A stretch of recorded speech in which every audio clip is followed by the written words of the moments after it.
Tech Sounds presenta Ola de Salud.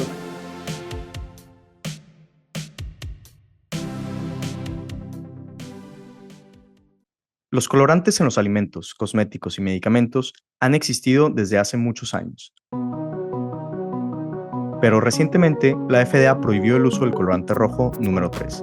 La razón, porque se encontró que puede ser perjudicial para la salud. Sin embargo, esta noticia nos lleva a pensar no solo en el probable riesgo con este u otros colorantes, sino en todo lo que comemos y usamos en nuestra vida diaria.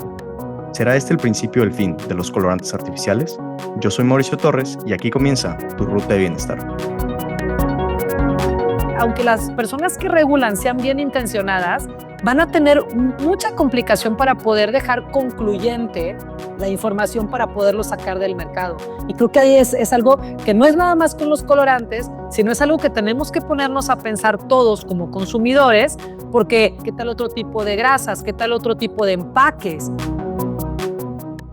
¿Qué tal amigos? ¿Cómo están? Bienvenidos a un nuevo episodio de Ola de Salud, el podcast en el que hablamos de temas relevantes, darte toda la información que necesites para que puedas tomar mejores decisiones y mejorar la salud, la tuya y la de tu familia. Yo soy el doctor Mauricio Torres y el día de hoy nos acompaña la doctora Marcela Toscano. Marcela, muchísimas gracias por acompañarnos. Hombre, Mau, como siempre, un gustazo. Y sí, pues este espacio que abrimos de conversación entre tú y yo y entre toda la gente que le interesan estos temas de salud, pues justo es para esto, ¿no? Para tener un lugar donde podamos poner nuestras dudas, donde podamos actualizarnos. Y justamente el tema de hoy a mí, pues me obligó también a meterme y actualizarme en algo que, pues como que un poco la lógica te dice que no es bueno, como en una lógica, pero ahora vamos a profundizar más en el tema que es de los colorantes, en particular uno, ¿verdad?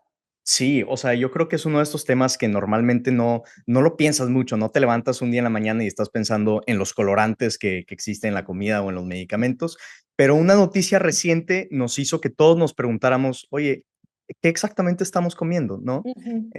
Y quiero empezar esta grabación con una pequeña, pues, historia o vamos a ponernos a pensar tantito. Entonces, todas las personas que nos están escuchando, me gustaría que si tienen la posibilidad, cierren los ojos, si van manejando, no lo hagan, pero nada más vamos a pensar, Eso podría ser peligroso, queremos su vida. esto no lo podemos recomendar en un podcast de salud, No. pero quiero que piensen un poco en su infancia, ¿no? Entonces, acuérdense de cuando ustedes eran chicos, ¿qué había en las fiestas? ¿No? Entonces, yo cuando me pongo a pensar esto, me pongo a pensar ¿no? Unos quequitos con un betún así con demasiado color, o incluso unos cereales igual, o sea, con demasiados colores, verdes, azules, rojos, o dulces con colores súper intensos, ¿no? Entonces, una vez que ya se imaginaron esto, les quiero hacer una pregunta. ¿Alguna vez se han preguntado qué es lo que tienen estos productos que los hace vibrar de esta manera? Pues bueno, resulta ser que no son ingredientes derivados de frutas o ingredientes naturales, son colorantes sintéticos. Y uno que pueden haber escuchado recientemente es el colorante rojo, ¿no? Tiene un nombre muy particular, es el FDIC rojo número 3. Entonces, después de muchos años de debate, la FDA ha decidido revocar completamente la aprobación del uso de este colorante en comidas y en medicamentos. Entonces, ¿por qué? Esta es la cosa interesante del día de hoy. Claro, y que es extraordinario porque, pues como dices, hubo mucho tiempo de debate, a lo mejor no se había hecho tan público, pero había como mucha preocupación de algunos sectores de la salud, sobre todo ahora que hay mucha incidencia o está como más en el foco el tema del déficit de atención, el tema del autismo, que empezó como a buscarse, bueno, pues qué puede causarlo. Sobre todo pasa con esas enfermedades que no terminamos de entender muy bien y que qué bueno que se volteó a ver a los alimentos y a partir de ahí empezaron a surgir hipótesis que luego se fueron haciendo estudios y bueno, lo que había todos estos años previos era una preocupación que era como llamativo que no se atendiera hasta el día de hoy. Entonces es como extraordinario, porque bueno, para hacer este tipo de claims o de reclamos a la industria del alimento, a la industria de los maquillajes o a la industria farmacéutica, cosmética, etcétera, pues son cosas muy grandes porque haces un movimiento de estos y el impacto económico es tremendo. Es algo súper difícil de manejar porque desde hace muchos años había habido cierta evidencia de que este tipo de productos pudieran llegar a perjudicar a la salud.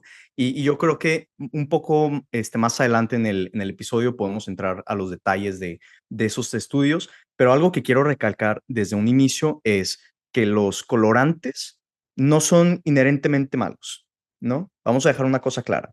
Los colorantes los hemos usado desde que empezó la humanidad, ¿no? O sea, hace cientos de miles de años usábamos colorantes incluso para pintar las pinturas rupestres en paredes de las cuevas, ¿no? O sea, hemos usado el cúrcuma para pintar de amarillo, podemos usar incluso el jugo del betabel para pintar de rojo, incluso el azafrán. O sea, los hemos usado toda la historia, ¿no? Para Para diferentes los tipos de colores. textiles, ¿verdad? También para los textiles lo hemos visto mucho. Y no fue hasta como inicios de los 1900 que los empezamos a usar para que la comida se viera un poco más atractiva, como el humano hace cuando quiere vender más cosas, ¿no? O sea, tenemos que asegurarnos de que las cosas se vean bonitas y consistentes y que estén así como muy estandarizadas, ¿no?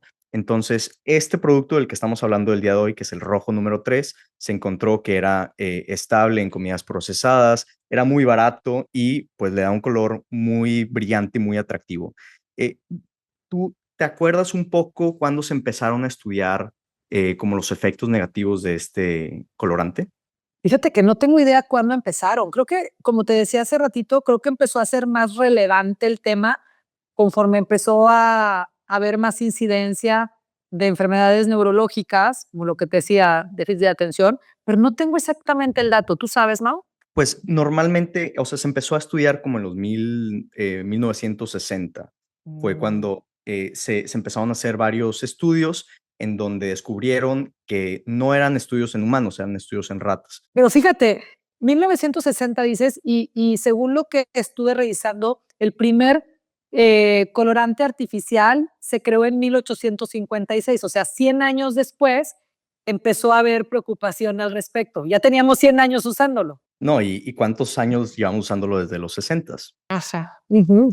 Entonces, creo que es muy interesante porque más o menos creo que fue hasta 1980 que ya había una cantidad importante de estudios en donde el rojo número 3 ya no se dejó usar en cosméticos, porque como saben, cualquier cosa que nos podamos aplicar a la piel absorbe, entonces nos puede generar un daño.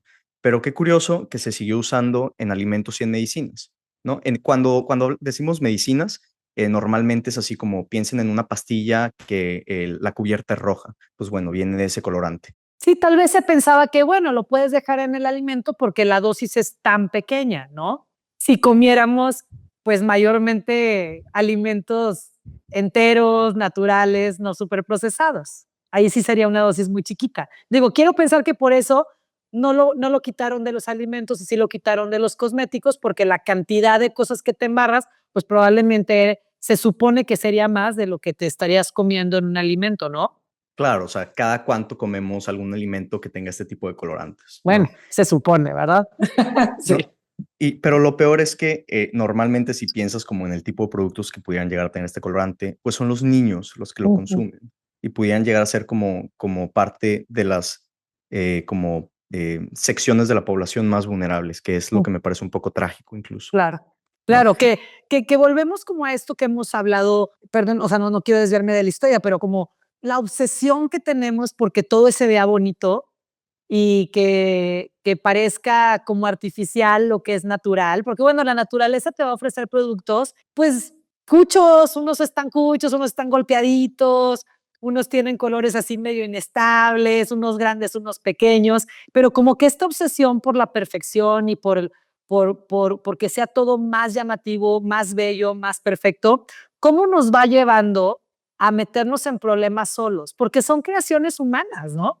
O sea, no sé, pienso en esto, en que los alimentos se realce el color y luego pienso en las cirugías también de que tengo que estar siempre espectacular y perfecto y cómo te puedes poner un montón de cosas que al rato te pueden estar haciendo daño, te pueden estar haciendo como un efecto nocivo en la salud, ¿no?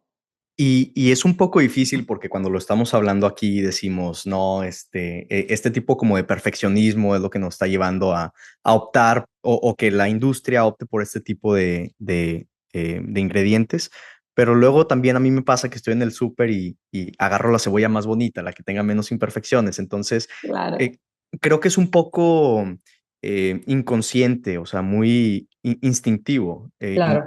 Todas las personas que nos escuchan pudieran igual como decir, sí, yo también hago eso, pero ¿por qué crees que es así como esta sensación o este deseo del ser humano de buscar como las cosas más, las más bonitas o las más como perfectas? Pues yo creo que a lo mejor sí, si viviéramos como en la naturaleza, comiendo las cosas así de verdad que la naturaleza nos ofrece, pues sí, yo creo que si agarras la fruta que tiene el color más intenso, debería ser la fruta que está más madura, que por lo tanto tiene más nutrientes.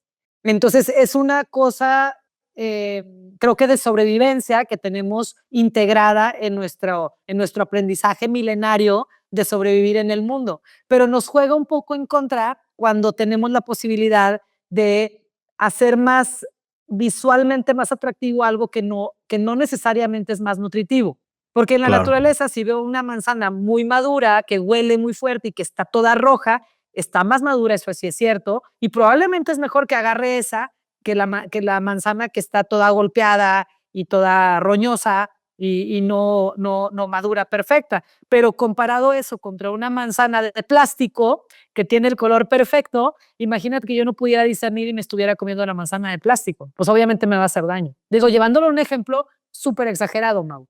claro, pero te doy toda la razón de que es como incluso un instinto de supervivencia. Ujú. Pero la industria sabe esto y sabe cómo vendernos las cosas para que compremos un poco más. Entonces, y repito, o sea, yo creo que lo más trágico de este tema es que hay muchos productos diseñados para niños para hacerlo mucho más atractivo. O sea, incluso ahorita mencionábamos las cápsulas, pero incluso medicamentos en suspensión, que así, el color rojo vivo, ese es el colorante sintético que me decías antes de que empezáramos a grabar que es derivado del petróleo, el rojo 3. Ujú, ujú. Pues es que imagínate que te estás tomando cucharitas de petróleo. No hace ningún sentido, ¿no? O sea, si lo piensas de dónde viene, el origen es como, ¿por qué habría de querer tomarme cucharitas de petróleo? Bueno, pues imagínate que son microdosis de petróleo lo que estás tomando. Pues no viene al caso, te estás intoxicando, obviamente. No hace ningún sentido, o sea, no tiene ningún beneficio hacer esto y es simplemente 100% estético. Ujú. Regresando un poco más a los estudios de los que habíamos estado hablando, los estudios que se hicieron en 1980 habían sido en ratones, en ratas. Entonces, lo que decía la industria farmacéutica y la industria alimenticia es que hay veces que el conocimiento no se traslada de ratones o de ratas a humanos, que tiene algún sentido, pero conforme han ido pasando los años, se ha construido un poco más de evidencia en humanos y por eso la presión para retirarlo ahorita del mercado. Pero a mí lo que se me hace muy interesante, Marcela, es eh, por qué tomó esto tanto tiempo. Porque no es algo que pasó hace un par de años, pasó hace décadas.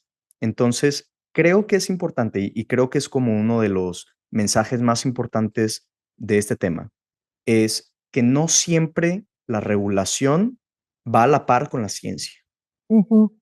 Sí, hijo, ¿no? eso es súper fuerte. Entonces, el tema de la regulación es un proceso muy lento, muy burocrático, y que necesita incluso empezar después de décadas de evidencia y de presión pública, ¿no? Pero Entonces, ¿sabes qué, tenemos, Mau? No solo es sí, eso, ¿eh? O sea, no solo es que una vez que tienes la evidencia, la regulación tarda mucho. Yo a eso le agregaría, y creo que es un fallo en la forma en la que tenemos de querer analizar las cosas, que quisiéramos ver cosas muy concluyentes. Entonces, si tú quieres ver algo concluyente, tiene que ser algo dramático.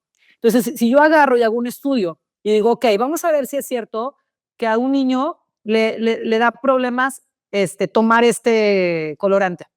Y entonces le doy el colorante. ¿Por cuánto tiempo te gusta? ¿Cuánto tiempo? ¿Cuánto tiempo sería una buena inversión económica hacer un estudio para ver el colorante este? El que sea. ¿Qué tal que en un año, ¿no? Y me estoy yendo muy larga, ¿eh? A lo mejor 3 meses dándole el colorante y digo, no, no pasó diferente, no es cierto. El niño tomando colorante y el niño que no tomó colorante no muestra signos evidentes de cambios conductuales, por decirte cualquier cosa. Ok, a lo mejor en un mes o en un año de esa exposición no vi un cambio dramático, pero ¿qué tal estas microexposiciones que van a tardar a lo mejor no el tiempo de un estudio de un año, a lo mejor esa microexposición a lo largo de tu vida con ese daño pequeño pero consistente como gotita que está cayendo en la piedra, a lo mejor a lo largo de los años es donde realmente está siendo el problema.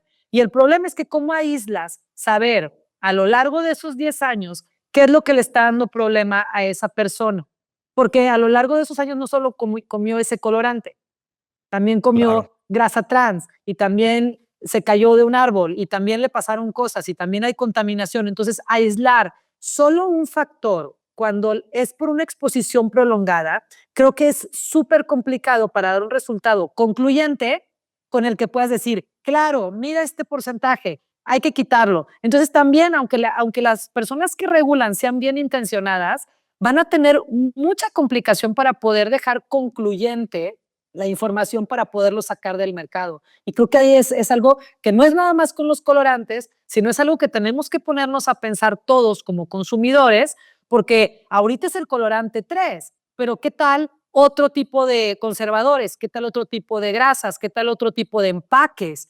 Entonces, a mí en lo personal a lo que me lleva, como sé que esto va a ser muy complicado o muy tardado que se puedan hacer esos cambios, yo lo que les recomendaría, amigos que nos escuchan, si, como ves tú, Mau, es en vez de delegarle la responsabilidad de nuestro cuidado de salud a las regulaciones externas, pues qué tal que empezamos a generar menos mercado. O sea, a ver, intentemos comer menos alimentos superprocesados, porque en el producto en el que viene el rojo 3 viene grasa trans, viene el conservador fulanito y viene el azul 5 y, o sea, vienen un montón de cosas que van a venir siempre en alimentos superprocesados, que si yo voy y me como una lechuga, por un ejemplo exagerado, pero bueno, no tiene que ser una lechuga, una comidita casera que tú hagas sin alimentos superprocesados, pues va a tener menos posibilidad de que tenga todas estas cosas que nos están haciendo daño. Entonces, como que siento que sí sería bueno que tomemos un poco más de responsabilidad personal en las cosas que estamos consumiendo y no esperemos a que los organismos que regulan nos digan, "Ah, no lo puedes comer, lo vamos a quitar porque tú solo no puedes mover tu mano y no agarrar ese cereal de colores. O sea, pues no lo compres, aunque esté en el anaquel, ¿no? No sé. Eh, creo, me encantó esta recomendación porque es justamente el pensamiento que deberíamos de tener. Es bien difícil ahorita si te paras en cualquier supermercado encontrar algún alimento procesado que no tenga algún tipo de aditivo. No lo existe, o sea, incluso ponle tú, quiero poner el ejemplo de las galletas. Tú piensa en las galletas que tú haces en tu casa, ¿cómo se comparan esas con cualquier galleta que te puedes encontrar en el supermercado? Hay unos colores que dices, esto no es natural, no hay ni una forma en que esto pudo haber salido con alimentos completamente o ingredientes completamente naturales. Entonces, creo que es importante el pensar, a ver, ¿qué le estoy metiendo a mi cuerpo? ¿No? Y qué rico, la verdad es que, oigan, amigos, aquí Mau y yo somos humanos iguales que ustedes, o sea, qué rico lo que se ve rico, qué rico lo que sabe rico, y entender que no siempre eso es bueno para la salud. Entonces, claro que nos requiere un esfuerzo personal de usar la conciencia para detenernos de comer con tanta frecuencia esos alimentos que te quedan 3 días los dedos rojos. O sea, ¿estás de acuerdo? Qué rico, la lengua me quedó roja una semana, los dedos y las uñas me quedaron rojos una semana, y no es tan bueno para tu salud. O sea, tampoco les digo que nunca, pero bueno, esos alimentos idealmente no hay que consumirlos, pero pues si les vas a consumir que sea poquito y a veces, y sobre todo lo que decías, Mau, que hay que tener esta responsabilidad personal hacia el cuidado de los niños, porque bueno, los niños, sobre todo los niños pequeños, no tienen el sartén y no tienen la cartera. Los que compramos los alimentos y los llevamos a casa o se los facilitamos, pues sí somos los adultos. Entonces, ahí sí hay que tener como de la propia responsabilidad del autocuidado, pues como un poquito más, porque sí está en nuestra espalda la ingesta de esos alimentos para los niños pequeños, en lo que ellos están educados, obviamente, por nosotros y podrán tomar sus propias decisiones. Me encantó el mensaje final, no creo que haya una mejor forma de acabar este episodio. Les quiero recordar que a veces las cosas más peligrosas no son las que probamos, sino las que no podemos ver. Entonces, el día de hoy es la noticia de que se haya prohibido el uso de este tipo de colorantes. Es un paso, sin duda, hacia adelante. Es una victoria en el tema de salud pública, pero también yo creo que nos abre la posibilidad a pensar o a preguntarnos qué más estamos comiendo que no deberíamos estar comiendo. Claro, ¿No? y como para que no se hagan bolas, amigos, no se preocupen de no saber todo específicamente en ciencia, cuál es el específico colorante que no debo comer. Como regla general, en los alimentos procesados, porque pues tenemos que comprar cosas en el súper, revisemos etiquetas. Mientras menos ingredientes contenga el producto que compres, es mejor. Mientras los ingredientes que revises en la etiqueta sean pronunciables, es mejor. Si estás comiendo cosas que son impronunciables, 543 OH hidroxi punto pi al cuarto, pues probablemente eso no sea muy bueno para la salud. Entonces, no se hagan bolas con las cosas chiquitas, enfoquémonos en cosas grandes y pues tengamos una elección más consciente de nuestros alimentos. Marcela, muchísimas gracias por estar aquí el día de hoy y a todos los que nos escuchan, muchísimas gracias. Espero que hayan disfrutado mucho este episodio. Yo soy la doctora Marcela Toscano. Y yo soy Mauricio Torres y este fue un episodio de Ola de Salud. Hasta luego. Hola. Somos Rosalinda Ballesteros y Luis Raúl Domínguez. Y te invitamos a escuchar Cuida tu Mente, un podcast donde expertos del TEC de Monterrey e invitados brindan herramientas y consejos para potenciar una vida positiva. Cuida tu Mente es parte de Tech Sounds Podcast, la barra oficial del Tecnológico de Monterrey. Muchas gracias al equipo de Tech Salud, el sistema de salud del Tecnológico de Monterrey y al equipo de Tech Sounds. Productora ejecutiva, Lisbeth Siller. Productores de Ola de Salud, Melissa Hinojosa, Nora Morales y Fernando Zamora. Diseño, Lizeth Rodarte. Analíticos y alianzas, Lilia Martínez. Postproducción, Max Pérez y Marcelo Segura. Te invitamos a escuchar el siguiente episodio de Ola de Salud y el resto de programas de Tech Sounds en los canales de tu preferencia.